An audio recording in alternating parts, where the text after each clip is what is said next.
Hello दोस्तों, आप सभी को टिप्स एंड ट्रिक्स चैनल में स्वागत है। मैं साकिब कुमार आज आपको कुछ ऐसे इंपॉर्टेंट बुक के बारे में बताने वाला हूं जो कि आपके क्लास 10 सीबीएसई बोर्ड के स्टूडेंट के लिए बहुत ही इंपॉर्टेंट बुक है और आपके एग्जाम में बहुत मदद करेंगे। तो चलिए शुरू करते हैं। सो फर्स्ट सब्जेक्ट की बात की जाए तो मैथ्स है। इसके लिए आपको सबसे पहला बुक आता है एनसीईआरटी मैथ, जो सीबीएसई के द्वारा चलाया गया है। ये बुक बहुत ही अच्छी बुक है और ये इंपॉर्टेंट बुक है, आप इसको छोड़े नहीं। आप सारे सब्जेक्ट में एनसीईआरटी को जरूर से जरूर फॉलो करें। फिर इसके बाद आता है एक एनसीईआरटी एग्जाम्पलर। एनसीईआरटी एग्जाम्पलर एक प्राइवेट पब्लिकेशन अरिहंत के द्वारा पब्लिश किया गया। एनसीईआरटी और एनसीईआरटी एग्जाम्पलर में ये अंतर है कि एनसीईआरटी एग्जाम्पलर में बहुत स्टैंडर्ड क्वेश्चन दिए जाते हैं जो कि आपके competitive exam that is 10th की बात की जाए तो आपको एनटीएससी के लिए बहुत मदद करेगी भी। और प्राइवेट पब्लिकेशन के बारे में अगर बात करें तो आपको आर एस अग्रवाल या आप आर डी शर्मा ले सकते हैं। मेन डिफरेंस ये होता है कि बहुत सारे बच्चे ये नहीं डिसाइड कर पाते हैं कि हम आर एस अग्रवाल बनाए या आर डी शर्मा बनाए। सो अगर जो बच्चे अगर कोई एनटीएससी की तैयारी कर रहे हैं तो ये आर डी शर्मा बनाए। अगर आर डी शर्मा आप एक अच्छे तरह से बना लेते हैं तो आपको आर एस शर्मा बनाने की जरूरत नहीं। और जो बच्चे अगर बोर्ड के एग्जाम के लिए फोकस करें तो ये आर एस अग्रवाल बना, क्योंकि R S Agarwal mainly board के लिए ही बना हुआ है और उनमें क्वेश्चन अच्छे हैं। तो आपको सीक्वेंस सबसे पहले आप इसमें से जो आपको जो पसंद है वे बना लीजिए, फिर इस दोनों में से जो आपको पसंद है वे बना लीजिए, और फिर इसके बाद आप एनसीईआरटी मैथ बनाइए और फिर उसके फाइनली एनसीईआरटी एग्जाम्पलर बनाइए। फिर उसके आपके बाद कोई क्वेश्चन आपके छूटेंगे नहीं एग्जाम में, आपके से सारे क्वेश्चन बन जाएंगे। फिर अगली सब्जेक्ट की बात की जाए तो अगली सब्जेक्ट फिजिक्स आती है। तो इसमें आपको एनसीईआरटी साइंस फॉलो करना है। एनसीईआरटी साइंस में आपको नहीं डिवीजन किया गया, फिजिक्स केमिस्ट्री मैथ एक ही बुक है इसके लिए, तो आपको एनसीईआरटी साइंस फॉलो कीजिए।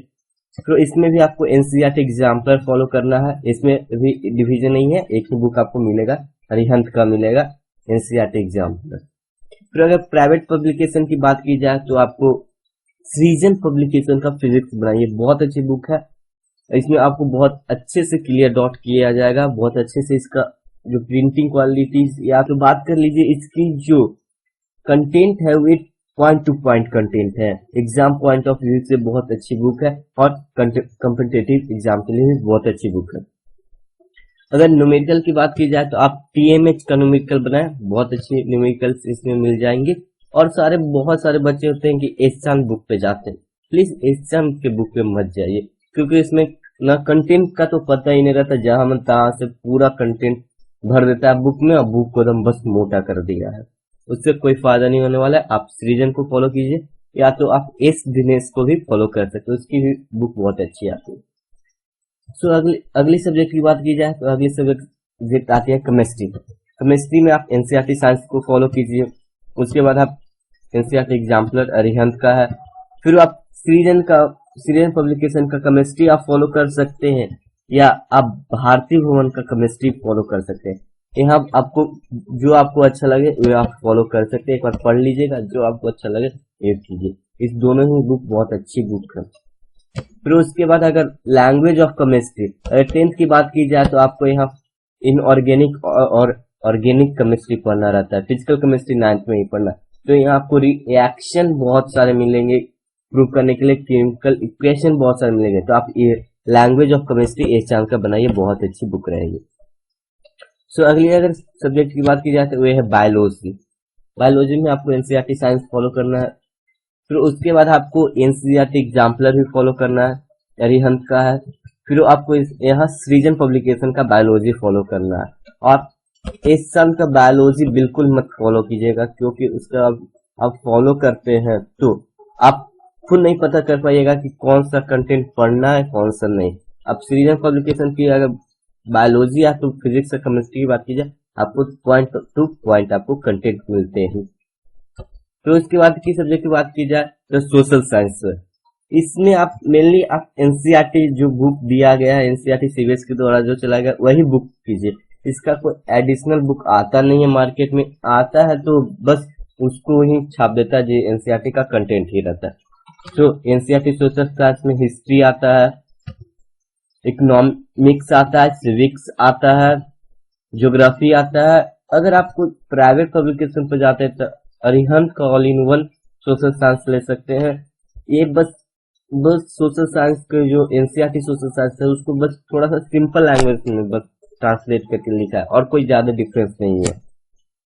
इसकी दो पार्ट आती है, टर्म 1 टर्म 2 करके आती है, लेकिन अभी इसकी एक ही पार्ट आएगी क्योंकि हम लोग के सेशन में मतलब 2017-2018 के सेशन में SF2 हटा दिए गए हैं, पूरा बोर्ड सेशन कर दिए गए। तो इसकी अब एक ही बुक आई। इसके बाद आती है इंग्लिश की बात की जाए तो अगर लिटरेचर में पढ़ना है तो आप एनसीईआरटी को ही बस फॉलो करें और उसके अलावा कुछ नहीं। और फिर ग्रामर की बात की जाए तो आप ऑक्सफोर्ड का ग्रामर जो आता है उसको बना लीजिए। पहले जितना भी आपको सिलेबस में पढ़ना है उसको पहले एक बार रिकैप कर लीजिए, फिर उस सारे को ऑक्सफोर्ड करेंट इंग्लिश ग्रामर से मैच कीजिए और उस जिसमें जितने भी लेसन आपको मिले उसके सारे क्वेश्चन बना दीजिए, आपको कोई प्रॉब्लम नहीं होगा ग्रामर सेक्शन में। फिर अगर प्रैक्टिस की बात की जाए तो आप कोई भी बुक लीजिए लेकिन वह स्टैंडर्ड पब्लिकेशन की रहना चाहिए। Standard publication means that is evergreen का ले लीजिए, लक्ष्मी पब्लिकेशन का ले लीजिए, रत्ना सागर का ले लीजिए, या तो आप जो आपको अच्छा लगे। इसमें बस आपको प्रैक्टिस करनी रहती है भाई, आप रीडिंग राइटिंग को फुल्ली अच्छी तरह से प्रैक्टिस कर लो, आपको बहुत अच्छी मार्क्स आएंगे। इसके अगर इंग्लिश की बात की जाए तो और भी बुक है, मेन कोर्स बुक आप एनसीईआरटी को फॉलो कीजिए, वर्क बुक एनसीईआरटी को ही फॉलो कीजिए। अगली सब्जेक्ट के बारे में अगर बात करें तो आपको है संस्कृत। संस्कृत में लिटरेचर की बात की जाए तो एनसीईआरटी को फॉलो कीजिए और ग्रामर में बात की जाए तो मनिका संस्कृत व्याकरण फॉलो कीजिए। इसका पब्लिकेशन है सरस्वती हाउस। इसमें अच्छी बुक है ये मनिका और इसमें आपको अच्छी तरह से पूरा डिटेल वाइज दिया गया है, एग्जाम पॉइंट ऑफ व्यू से बहुत अच्छे। और ऐसे भी इसको कोई ज्यादा डीपली पढ़ता नहीं है तो आप इस बुक को बहुत अच्छे से ले जाए, एग्जाम में बहुत अच्छा स्कोर कर पाइएगा।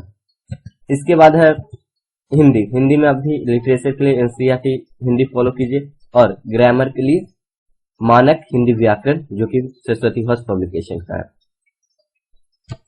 और एक और सब्जेक्ट जो है अगर बात की जाए तो अब information technology, that means computer को आप कंपलसरी कर दिया गया है कि आप सारे स्टूडेंट को ये सब्जेक्ट को लेना जरूरी है, कंपलसरी सब्जेक्ट हो गया है तो इसको पर ही आपको पढ़ना जरूरी है। अगर इसकी बुक की बात की जाए तो आपको आर्या बुक रिपोर्ट का इंफॉर्मेशन टेक्नोलॉजी मिल जाता है तो ये बुक बहुत अच्छी है, या तो आप किप्स का फाउंडेशन ऑफ इंफॉर्मेशन टेक्नोलॉजी ले सकते हैं। किप्स की दो बुक आती है, फाउंडेशन ऑफ इंफॉर्मेशन टेक्नोलॉजी, एक आती है आईटी एप्स आती है और एक आती है आईटी टूल्स। आपको जो अच्छा लगे इसमें से आप दोनों ले सकते हैं, दोनों बुक बहुत अच्छी है। तो आज के लिए बस इतना ही। अगर ये आपको वीडियो अच्छी लगी हो तो लाइक जरूर कीजिए। इस बार का मैं टारगेट बस रख रहा हूँ 10 लाइक्स का। अब मैं जानता हूँ कि आप कर दीजिएगा, आपको वीडियो अच्छी लगी हो। और भाई अगर नए हो यहाँ तो वो लाल वाले बटन को जरूर से जरूर प्रेस करो, इस चैनल को सब्सक्राइब करो ऐसे टिप्स और ट्रिक्स वीडियोस के लिए, और इस वीडियोस को अपने फैमिली फ्रेंड्स को जरूर से जरूर शेयर करो। जय हिंद, धन्यवाद।